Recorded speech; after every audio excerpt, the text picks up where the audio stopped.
Oi, eu sou o Lorival Santana e está começando mais um episódio do CNN Mundo. Aqui você ouve notícias sobre política, economia e tudo mais que acontece nos quatro cantos do mundo, com muita análise e depoimentos de quem vive os acontecimentos em primeira mão. No episódio de hoje, o drama vivido pelos afegãos que trabalharam para as Forças Armadas Americanas e agora não conseguem sair do país. Estão sob ameaça de morte do Talibã. Vamos analisar as consequências da retirada das tropas americanas do Afeganistão e da volta do Talibã ao poder. Teremos depoimento da enviada da CNN a Cabul, Clarissa Ward. Os Estados Unidos decidem aplicar a terceira dose das vacinas da Pfizer e da Moderna depois de constatarem que a imunidade dos que se vacinaram primeiro no início do ano está caindo, ainda mais diante da variante Delta. E o ministro da Economia, Paulo Guedes, volta a pedir a redução da tarifa externa comum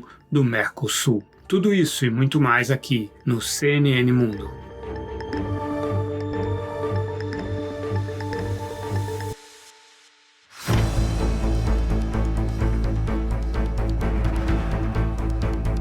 E voltamos para atualizar a situação no Afeganistão. Por lá, o governo deve se render ao Talibã, que já cerca a capital do país, Cabul. Enquanto isso, diplomatas de vários países, incluindo Estados Unidos, estão sendo retirados às pressas, antes da tomada dos rebeldes. Dezenas de milhares de afegãos que trabalharam para os militares americanos e os seus parentes, mulheres, filhos, espalhados pelo Afeganistão, não conseguem sair do país e vivem o medo das represálias do Talibã. Eles trabalharam para as Forças Armadas Americanas mediante a promessa de depois poderem migrar para os Estados Unidos. Por quê? Os talibãs sempre viram essas pessoas, esses afegãos, principalmente aqueles que trabalharam como intérpretes dos militares, como um alvo preferencial. Os intérpretes, eles são os olhos e os ouvidos dos militares, e os talibã os consideram traidores, infiéis. Eu cobri guerra durante 15 anos e sei a importância dos intérpretes, dos guias. Eles são fundamentais no trabalho em outros países distantes e eles se arriscam junto com a gente, vivem o nosso drama e apostam no nosso trabalho.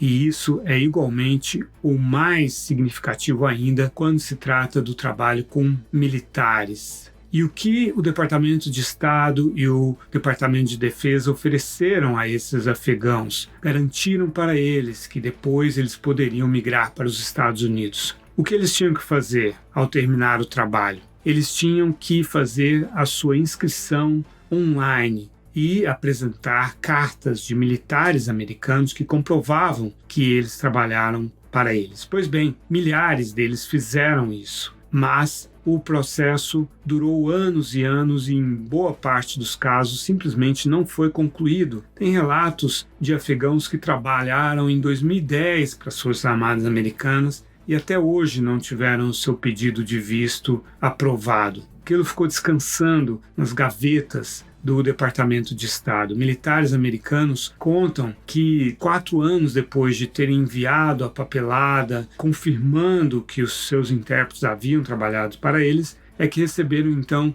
um e-mail do Departamento de Estado pedindo para confirmar a autenticidade desse processo. E o que é pior, muitos dos que conseguiram essa papelada depois dessa via crucis não conseguem simplesmente chegar até o aeroporto de Cabul, porque os militares americanos estão controlando apenas o aeroporto, o perímetro é controlado pelos talibã. E os talibã é que decidem quem é que pode passar, quem é que não pode. Muitas vezes eles espancam os afegãos que apresentam a papelada, que tentam passar na frente de seus filhos, de suas mulheres e suas famílias. Como disse a Clarissa Ward, enviada da CNN a Cabul, muitos talibã são analfabetos e aqueles que sabem ler, eles não sabem ler em inglês. E essa papelada, essa documentação está em inglês.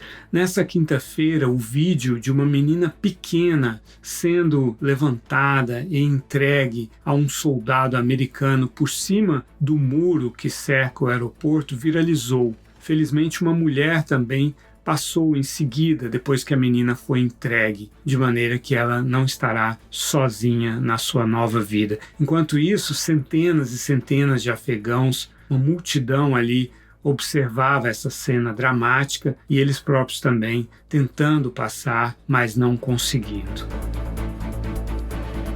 Na quarta-feira, o secretário de Defesa americano, Lloyd Austin, e o comandante do Estado-Maior Conjunto, general Mark Milley, deram uma entrevista coletiva e disseram que naquele momento havia 4.500 militares americanos no aeroporto, que o presidente Joe Biden autorizou um total de 6.000, mas eles não vão expandir o controle para o perímetro do aeroporto, porque não podem correr o risco de perder o controle sobre o aeroporto. Então a missão deles é garantir a segurança no aeroporto. Eles controlam 3 portões de acesso ao aeroporto. Eu apurei que o governo americano consultou países aliados, incluindo o Brasil, sobre a possibilidade de ter ajuda nessas operações de resgate no Afeganistão. E as autoridades brasileiras deram um sinal positivo. O Brasil tem uma experiência bem-sucedida de resgatar os cidadãos brasileiros no Líbano na guerra de 2006. Eu cobri essa guerra e cobri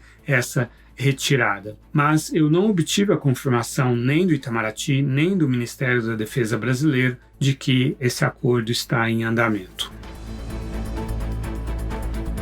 O líder talibã Wahid Ullah Hashimi disse à agência Reuters que o regime talibã não vai ser democrático, porque a democracia não tem raízes no povo afegão, e que o Afeganistão deverá ser governado por um conselho, como foi, aliás, da primeira vez e como prevêem a tradição islâmica e a cultura afegã. Esse conselho, na tradição islâmica, é chamado de Shura, e a cultura afegã prevê as loias jirgas, que são as assembleias de anciãos e de líderes tribais que discutem e aprovam as decisões do líder máximo. E dentro também da tradição muçulmana, não se deve fazer oposição dentro de um país. Isso é considerado um pecado chamado de fitna, que é uma espécie de, poderia ser traduzido como intriga, né? Você faz intriga dentro do povo muçulmano. E o povo muçulmano tem a obrigação de obedecer ao mestre, aquele que governa o país, que foi escolhido por Alá. Essa é a visão tradicional no mundo muçulmano. Na quarta-feira, 3 pessoas foram mortas e mais de uma dezena ficaram feridas na cidade de Jalalabad, no leste do Afeganistão, durante um protesto. E qual era o protesto?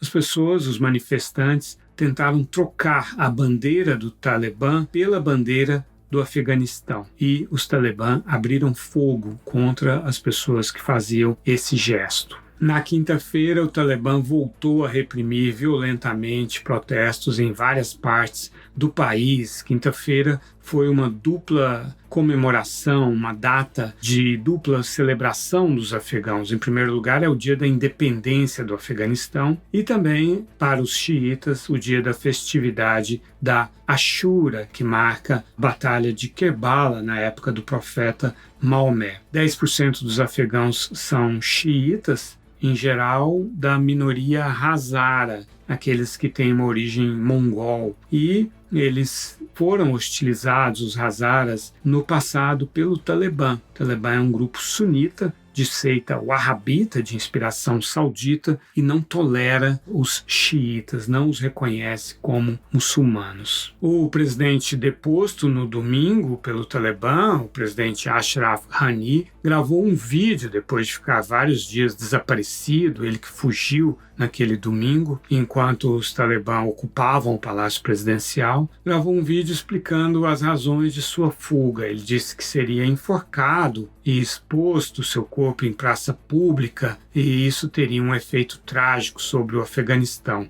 Foi o que aconteceu com o ex-presidente Najibullah, que era apoiado pela União Soviética, e quando o Talibã tomou o poder pela primeira vez em 1996. Ele foi castrado, foi alvo de tiros e finalmente foi enforcado em Cabul. Os Emirados Árabes Unidos ofereceram asilo ao Ashraf Ghani e à sua família por razões humanitárias. Mas o vice-presidente do Afeganistão, Amrullah Saleh, disse que é o presidente interino legítimo de acordo com a Constituição e que vai liderar uma luta contra o que ele chamou de os terroristas do Talibã. A gente ouve agora o depoimento da enviada da CNN a Cabul, Clarissa Ward, em entrevista ao apresentador do jornal da CNN, William Vac. O Talibã tem sido bem receptivo e cordial com os jornalistas, dizendo que podemos sair e fazer nosso trabalho e as reportagens. Mas sempre tem uma sensação de se estar no limite, porque com tantos combatentes diferentes, nunca se sabe em quem você vai esbarrar e qual vai ser a reação.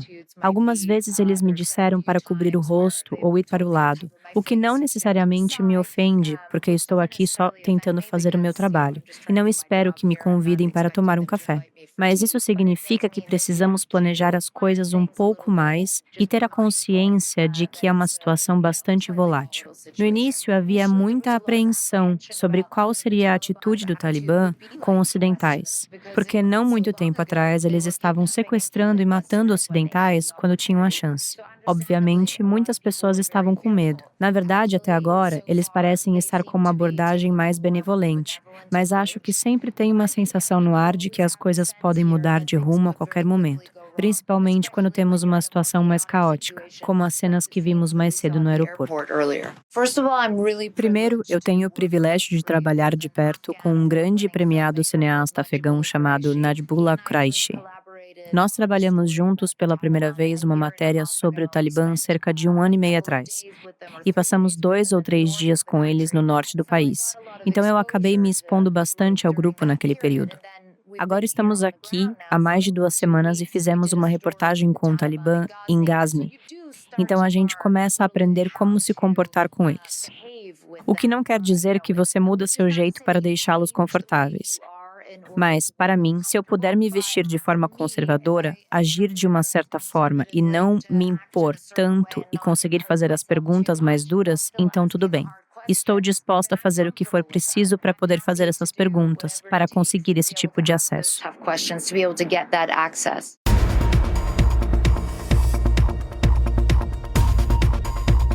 Em entrevista à rede TV ABC nessa quinta-feira, o presidente Joe Biden disse que os seus assessores militares nunca disseram a ele para deixar uma quantidade de 2.500 ou 3.000 soldados no Afeganistão para manter a estabilidade e a segurança no país. Mas ele disse que eu me lembre, porque realmente essa é uma versão improvável. A gente vem acompanhando há bastante tempo informações dos militares falando da necessidade de deixar uma força residual robusta para esse tipo de emergência que está sendo vivida. De acordo com o Pentágono, há em torno de 80.000 pessoas a serem retiradas do Afeganistão, cerca de 10.000 americanos e o restante os afegãos que trabalharam para eles e as suas famílias. Lorival, me ajude nessa questão, porque a imagem está fresca na cabeça de todo mundo, né? Quando as tropas americanas chegaram, então, em grande estilo, a gente lembra aquelas imagens noturnas. Eu não sei se eram exatamente foguetes, mas a gente via disparos, não sabia exatamente o que era, aquelas luzes. E a pergunta que eu fiz para a Elô, eu repito para você, eu repasso para você. O que a gente está vendo é uma saída desastrosa. E estamos falando da saída militar. Tudo bem,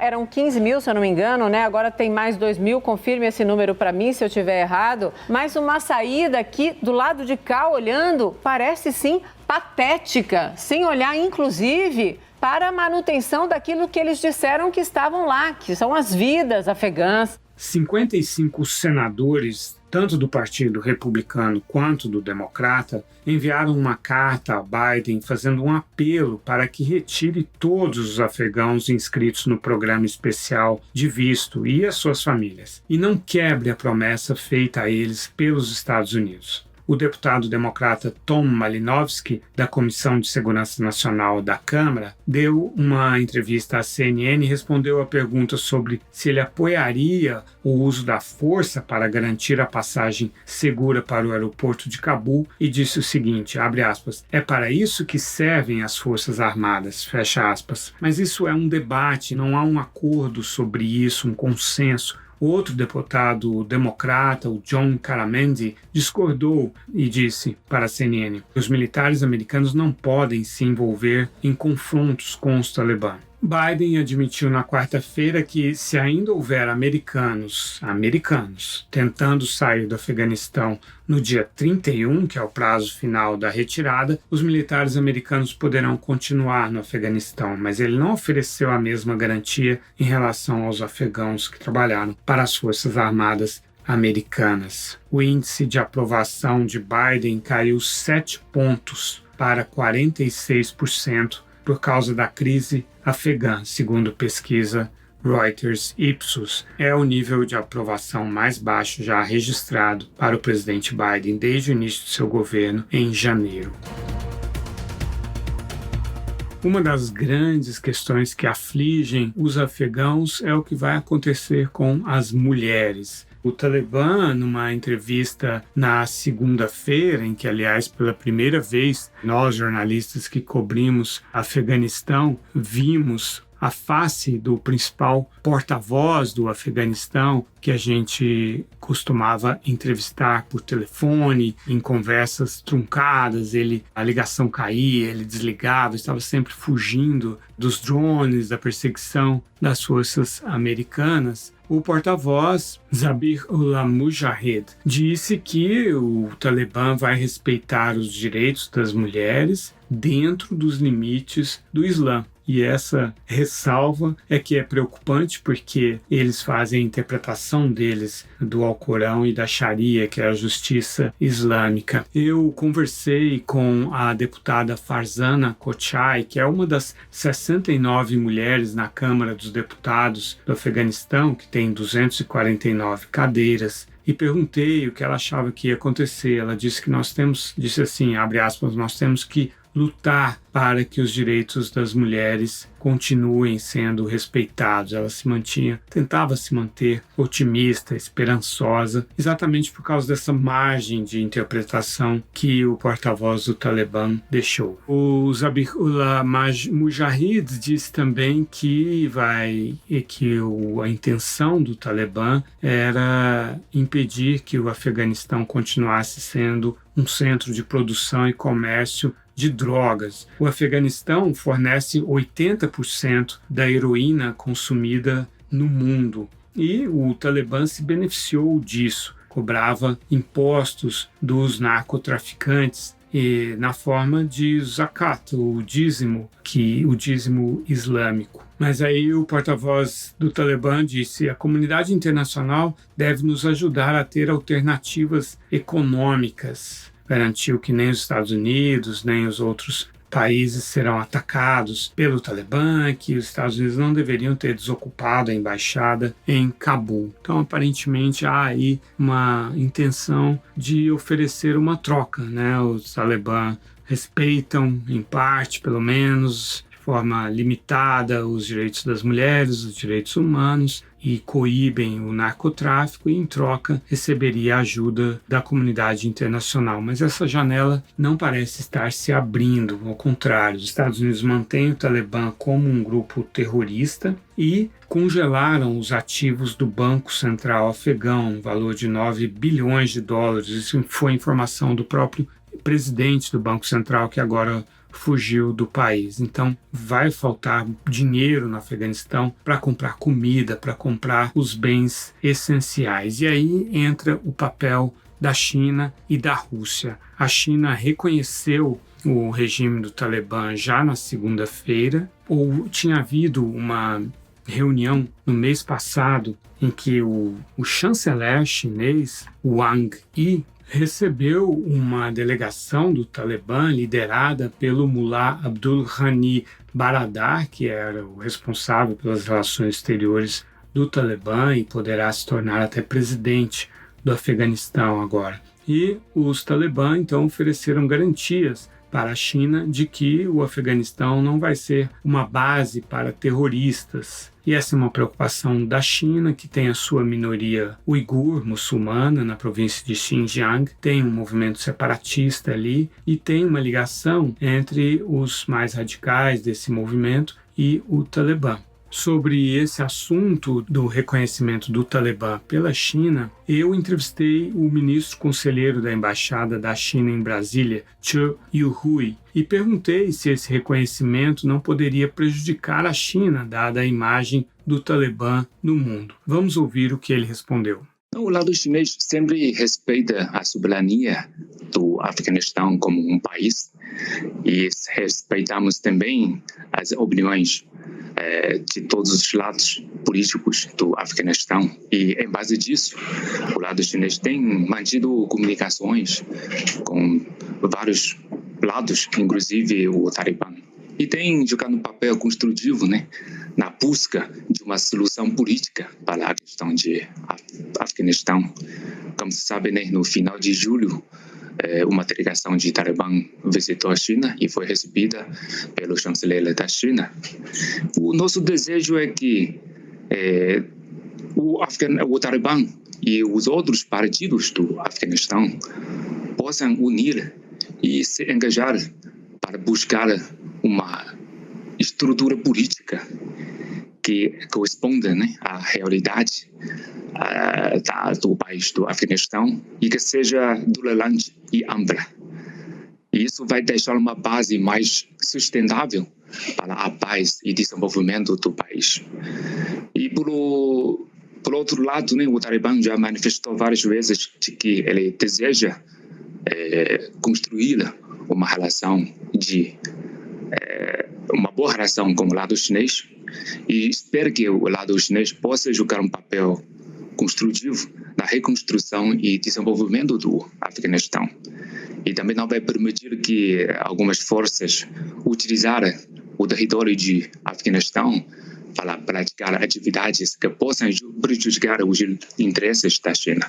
E estamos olhando com bons olhos essa postura. E desde sempre, a China tem sempre respeitado a soberania e a integridade territorial do Afeganistão e nunca queremos nos envolver nos assuntos internos do Afeganistão. E nós vamos continuar a defender essa posição e sempre deixar o povo do Afeganistão a escolher o seu caminho de desenvolvimento, a escolher o seu próprio destino. E vamos tentar construir uma parceria com o país, com o Estado de Afeganistão para jogar um papel construtivo no seu futuro desenvolvimento. Essa é a nossa posição. Assim como a China, a Rússia mantém a embaixada em Cabul aberta, mas a Rússia ainda não reconheceu formalmente o Talibã. A Rússia também tem uma preocupação em relação à sua minoria chechena, que é muçulmana, cujos líderes, alguns deles lutaram no Afeganistão contra os soviéticos entre 79 e 89, e depois disso alguns desses militantes também mantiveram ligações com o Talibã. O embaixador russo em Cabul, Dmitry Girnov, disse que a cidade, a capital afegã, está mais segura agora do que era sob o governo anterior do presidente Ashraf Ghani. Ou seja, foi um elogio, uma indicação de que a Rússia está aprovando o regime do Talibã. O fato é que, com a asfixia financeira do Afeganistão, o Talibã, o regime do Talibã, ficará mais dependente da China, em primeiro lugar, e em segundo lugar, da Rússia, como acontece com o Irã, a Venezuela e a Coreia do Norte, por exemplo. Mas não foram só as forças militares americanas que atuaram no Afeganistão nesses 20 anos. Os Estados Unidos tiveram a ajuda da OTAN, a Organização do Tratado do Atlântico Norte, que enviou 10 mil militares de 36 países e foi a missão mais longa da OTAN Foi logo que houve o atentado de 11 de setembro de 2001, o então secretário-geral da OTAN, Lord George Robertson, acionou o chamado artigo 5º da Constituição da OTAN. Foi a única vez em que ele foi acionado. Esse artigo fala da defesa, que todos os membros da OTAN devem participar da defesa de um aliado que for atacado. Pois bem, o Lord George Robertson declarou que o que está acontecendo neste momento, essa retirada dos Estados Unidos e da OTAN dessa forma atabalhoada, ele disse, abre aspas, isso enfraquece a OTAN porque o princípio de todos juntos e todos fora, ou seja, todos os aliados entram na guerra e todos saem juntos da guerra, parece ter sido abandonado por Donald Trump e Joe Biden. Ele se refere ao fato de que o Trump, ao fazer o acordo com o Talibã em fevereiro do ano passado, prevendo a retirada das forças americanas 14 meses depois, ou seja, a partir de abril deste ano, foi um acordo no qual o Trump não consultou os aliados da OTAN que estavam ali presentes também no Afeganistão. E o Joe Biden por ter cumprido esse acordo dessa forma também. O George Robertson continuou, é bom que a OTAN esteja falando mais de sua capacidade de rechaçar a Rússia, mas ela não conseguiu nem encontrar de 3.000 a 5.000 soldados para garantir a estabilidade do Afeganistão, para ao menos forçar um impasse com o Talibã e um cessar-fogo, sem a participação americana. Fecha aspas. Ou seja, não foi só a credibilidade dos Estados Unidos que foi arranhada nesse episódio, mas também da própria OTAN. No período do governo Trump, porque o ex-presidente Trump ele ameaçava constantemente não honrar os compromissos dos Estados Unidos de defesa dos aliados da OTAN, o presidente francês Emmanuel Macron defendeu o fortalecimento de uma força armada europeia, a criação de uma força armada europeia, que é algo que é discutido há muito tempo, e uma força robusta para não depender mais dos Estados Unidos. Essa é uma discussão que tende a voltar agora. O sucessor da chanceler Angela Merkel, da Alemanha, na liderança do partido CDU, o Armin Laschet, que é, portanto, candidato a chanceler da Alemanha nas eleições agora de setembro, disse que o que aconteceu no Afeganistão foi a maior debacle da OTAN desde a sua fundação. Bom, a gente falou da China e o presidente Xi Jinping anunciou uma política para promover o que ele chamou de prosperidade comum, entre aspas. As medidas incluem regulação e redistribuição de renda. Desde que assumiu o poder em 2012, Xi Jinping tem colocado como objetivo reduzir a pobreza e a desigualdade, que cresceram muito desde que a China abraçou o capitalismo no início dos anos 80. Os 20% mais ricos na China ganham 10 vezes mais que os 20% mais pobres, e isso desde 2015. Também como parte dessa estratégia, o regime chinês tem adotado medidas regulatórias para diminuir o poder econômico das bilionárias empresas chinesas de tecnologia, o que causou terremotos no mercado, como eu já comentei aqui em programas anteriores.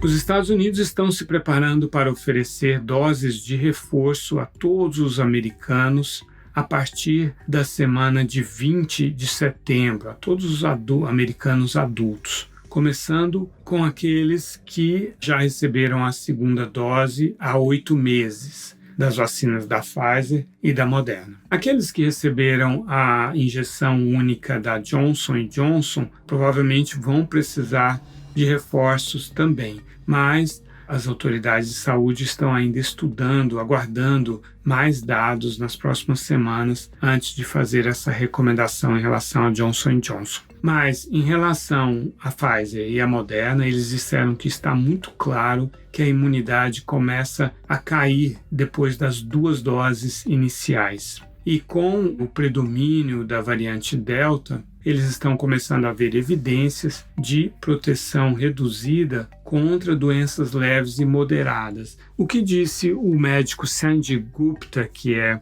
analista de saúde da CNN, foi que essas vacinas, essas terceiras doses, servirão para evitar gripes, sintomas de gripes muito fortes, sobretudo nas pessoas mais velhas e mais debilitadas e que podem sofrer complicações dessa gripe. É claro que a Organização Mundial de Saúde critica essa decisão dos Estados Unidos e de outros países ricos de oferecer a terceira dose, pelo menos até que 10% da população dos países mais pobres tenha sido vacinada. Esse índice ainda está longe de ser alcançado e faltam vacinas para os mais pobres, para a primeira dose, para a imunização completa na segunda dose. A variante Delta mudou também o cálculo dos especialistas em relação à imunidade coletiva, também chamada de imunidade de rebanho, aquela situação que você atinge depois de ter vacinado a grande maioria da população. O diretor do grupo de vacina de Oxford, professor Andrew Pollard, disse num depoimento ao Parlamento Britânico que a imunidade de rebanho não é uma possibilidade por causa da alta transmissibilidade da variante Delta. Outros especialistas em saúde são mais otimistas, reconhecem o desafio imposto pela variante Delta, mas acham que ainda é possível manter a imunidade coletiva. O professor Pollard, ele também é presidente do Comitê Conjunto sobre Vacinação e Imunização, que assessora o governo do primeiro-ministro Boris Johnson. As conclusões dele se baseiam em dados recentes do estudo Avaliação em Tempo Real da Transmissão de Comunidade 1. Esse estudo sugere que as vacinas têm uma eficácia de apenas 49% contra a variante Delta. O ministro da Economia, Paulo Guedes, defendeu nesta quinta-feira a redução da tarifa externa comum do Mercosul. Mais uma vez, isso é algo que o Brasil vem batendo bastante nessa tecla, porque a tarifa externa comum, sendo muito alta, dificulta as negociações de novos acordos comerciais com outros países e outros blocos. Paulo Guedes disse na Comissão de Relações Exteriores do Senado, abre aspas, no mundo a tarifa média é de 4% e o Brasil está com uma tarifa média de 12% ou 13%. O Brasil, Uruguai e Paraguai concordam com a necessidade de diminuir fortemente a tarifa externa comum. Mas quem resiste é a Argentina, do presidente Alberto Fernandes, um presidente de esquerda, que diz que é preciso proteger o setor produtivo do país dele. Essa divergência ficou muito clara na cúpula do Mercosul no dia 26 de março, como a gente relatou aqui. Bom, e no Haiti, mais uma tragédia. No sábado, um grande terremoto que atingiu 7,2 na escala Richter, matou ao menos 2.000 pessoas, deixou mais de 12.000 haitianos feridos e mais de 300 ainda estão desaparecidos. O epicentro desse novo terremoto foi na região oeste do país. Você se lembra que aquele terremoto de 2010 que eu cobri, inclusive, foi devastador para o Haiti e o país ainda não se recuperou daquela destruição. E as tragédias vão se avolumando. O presidente Jovenel Moïse foi assassinado no dia 7 de julho e o país está praticamente sem um governo funcional. É um estado falido, o Haiti. O chanceler do Peru renunciou na terça-feira por causa de um vídeo no qual ele aparece dizendo que o Sendero Luminoso, o grupo maoísta que foi responsável pela morte de dezenas de milhares de pessoas, foi criado pela CIA e outros serviços de inteligência. O vídeo foi gravado no ano passado, mas foi transmitido pelo noticiário de televisão Panorama nesse domingo. O agora ex-chanceler Héctor Béjar é o primeiro-ministro do novo presidente de esquerda Pedro Castillo, que deixa o governo. O Béjar, ironicamente, é advogado, professor de sociologia, tem 85 anos e na juventude participou do Exército de Libertação Nacional, que era um movimento de guerrilha socialista no Peru. E aqui termina este episódio do CNN Mundo. Não deixe de assinar o programa em seu agregador de podcasts favoritos para receber uma edição nova a cada sexta-feira, a partir das 10 da manhã. Obrigado pela sua companhia e até a próxima.